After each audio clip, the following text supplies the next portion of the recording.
Hi Danny, I thought I would just record a quick video to show you how you can add space to elements just because it's a bit quicker than writing in an email.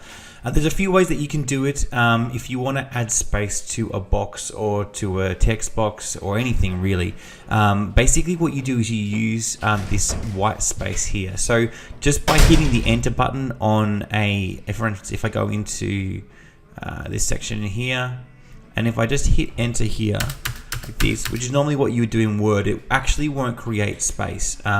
The software won't allow you to do that. So what you'll actually have to do is go into here and grab this element here. So make sure that over here on the Avira Layout Builder, you select Content Element and grab this separator / white space.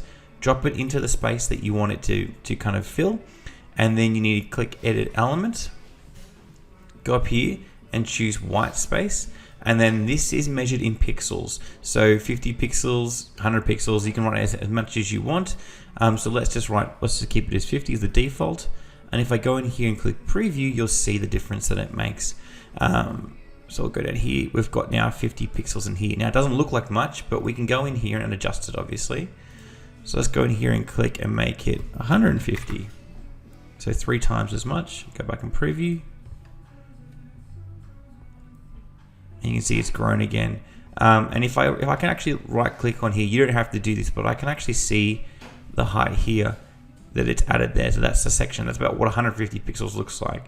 So I mean, if I can just manually change it here just to get an idea what 300 looks like.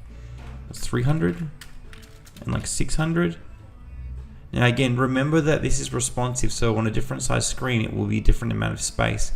But you can add as much or as little white space as you want. And you can essentially do a number of things. You can add it like at the top.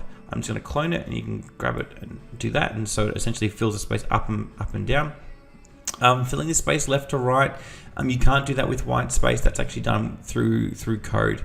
But you can add vertical space quite easily using the white space tool right there. And again, you can drop that in any section you want. So you can use it to create space between objects. You can use it essentially if you had a 2-column layout, you could add space in between. I mean, you can add it anywhere. You can even see examples of where we've added white space in here. So I'm just going to go and delete those. Again, all you need to do is just go, grab the separator white space, plop it where you want it, edit it, click over here, choose white space, and then select the amount of white space that you want. Again, when you're finished, make sure you click update.